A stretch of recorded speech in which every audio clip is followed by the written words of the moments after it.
শেরপুরে পাহাড়ি ঢলে শতাধিক গ্রাম প্লাবিত, ভেঙেছে নদীর দুই পাড়। শেরপুর জেলা প্রতিনিধি শাওন আহমেদের প্রতিবেদনে দেখুন বিস্তারিত।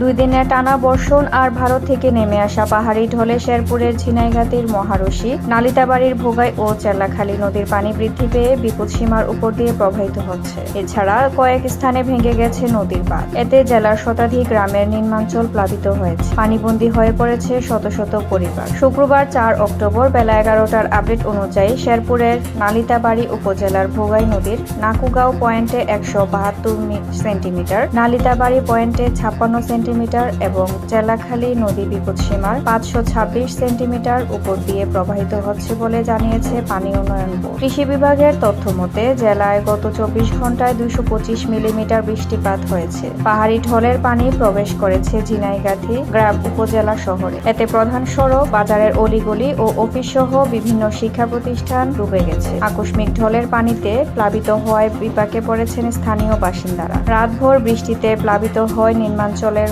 প্রায় অর্ধশতাধিক গ্রাম। এখনো বৃষ্টি চলমান থাকায় নদ নদীর পানি বৃদ্ধি অব্যাহত আছে। স্থানীয়রা জানান, শেরপুরে নালিতাবাড়ির ভোগাই নদীর দুই পাড়ের কয়েকটি স্থানে দেখা দিয়েছে ভাঙন। পানি বৃদ্ধি অব্যাহত থাকলে বন্যা পরিস্থিতি আরো অবনতি হওয়ার আশঙ্কা করছেন স্থানীয়রা। অপরদিকে শ্রীবর্দীর সীমান্তবর্তী ভারত থেকে নেমে আসা সোমেশ্বরী নদীর পানিও বৃদ্ধি পাচ্ছে।